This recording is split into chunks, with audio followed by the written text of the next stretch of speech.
We're here today to look at the best-selling vehicle in America, the 2018 Ford F-150. But this one is a little bit special. That's right, we are rolling with... Is this a diesel? Yes. Can I ride with you? I got some questions. Great. Come ride with me in the diesel Ford F-150.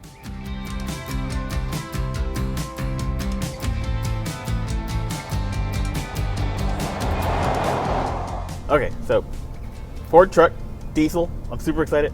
I got some questions. Okay. The first question is probably going to be the one that everyone asks when you tell it it's a diesel. How much stuff can I tow with this? You can tow a lot. So with this configuration, which is the Lariat trimline 4x4 with the short bed, we can tow 10,700 pounds. So that's like what, 5 Miatas? Maybe closer to like 4.5. That's my unit of measure.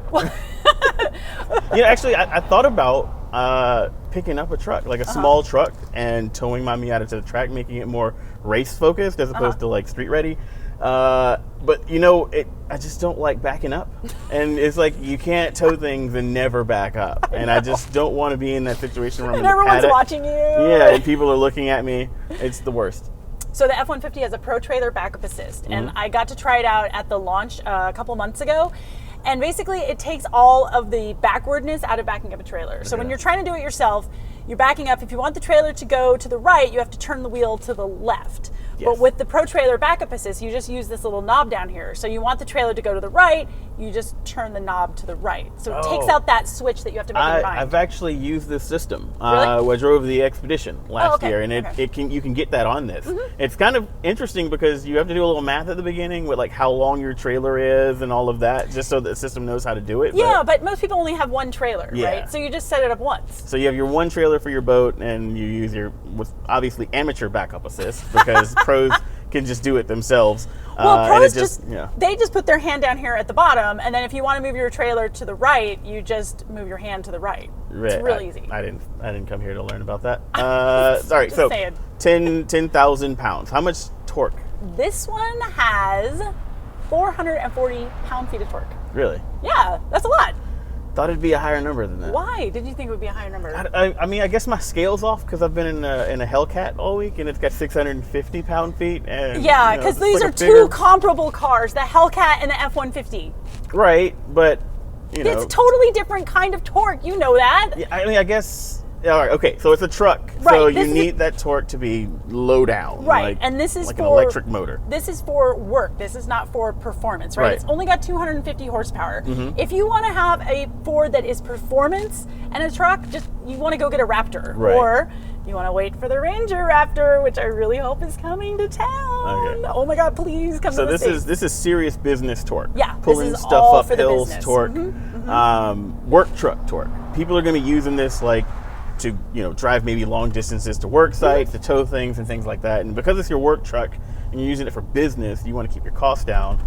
What's the fuel economy like? Yes. Those are your operating costs for the diesel. Yeah, because diesel is like really good for fuel economy, right? So this has got 20 miles per gallon in the city, 25 on the highway, and 22 combined. Okay. So people that drive cars, they're probably like, oh, those are terrible numbers. But when you look at the class, that's better than the Ram 1500 diesel, and it's way better than anything else in the class that's gas powered.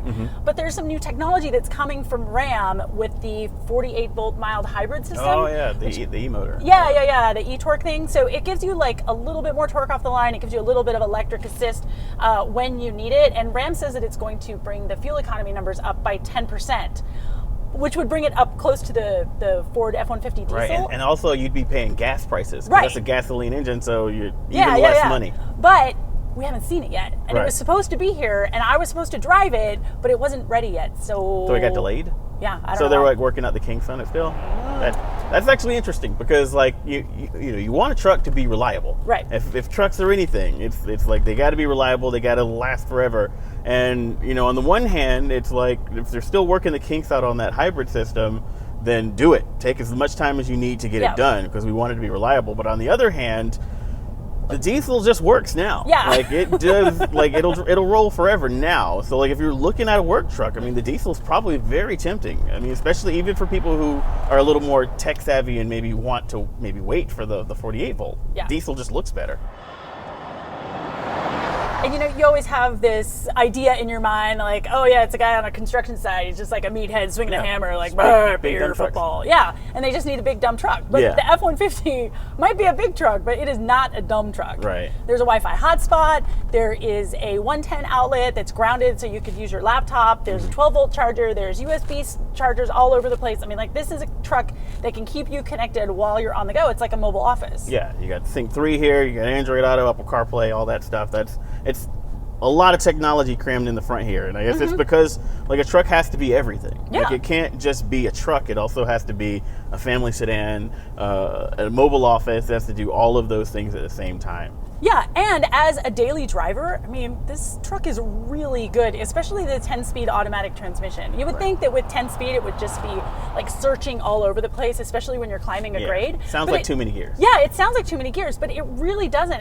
It's really good at selecting the gear that I want, the RPMs that I want, and when it does shift, it does so really, really imperceptibly. And the way it's mated to not only the diesel, but also the other engine options which are available in the F-150, it's all just a really, really tightly engineered power plant. Yeah, I've driven this transmission in the Expedition with the EcoBoost engine, and it's fantastic. Yeah. Like it's always in the right gear, even if it has to skip over a couple of gears to get where it needs to. There's no hunting around of going like, nah. It's just like, boom, there's your power. You need your power. It's a solid setup. No, it's really good. I mean, if I were in the market for a truck and I needed something to tow, I would definitely look at the diesel. I mean, it makes towing so much easier. But is this the best version of the F-150?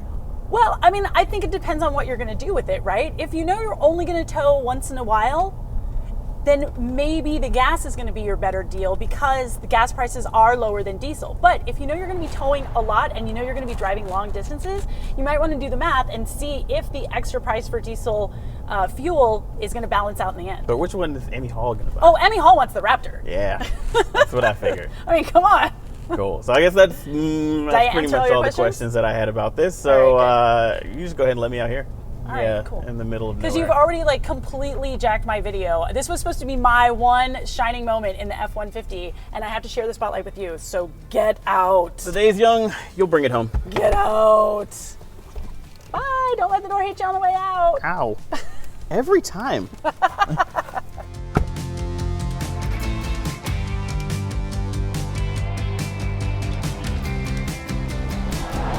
Of course, you can't just get the diesel engine with any old trim line. Oh, no. You have to jump up to the Lariat trim, which will cost you about $45,000. Now, that is a huge jump over the base XL, which is about $27,000.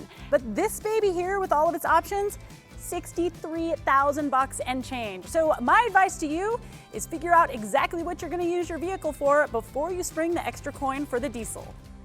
Hey, I hope you enjoyed this video of the F-150 diesel. We have so many more awesome videos just for you, so be sure to subscribe to us right here. Hey, this is pretty cool. Yes. Yeah, I like it. Great. Antoine likes it. Do you like it? Let me know in the comments.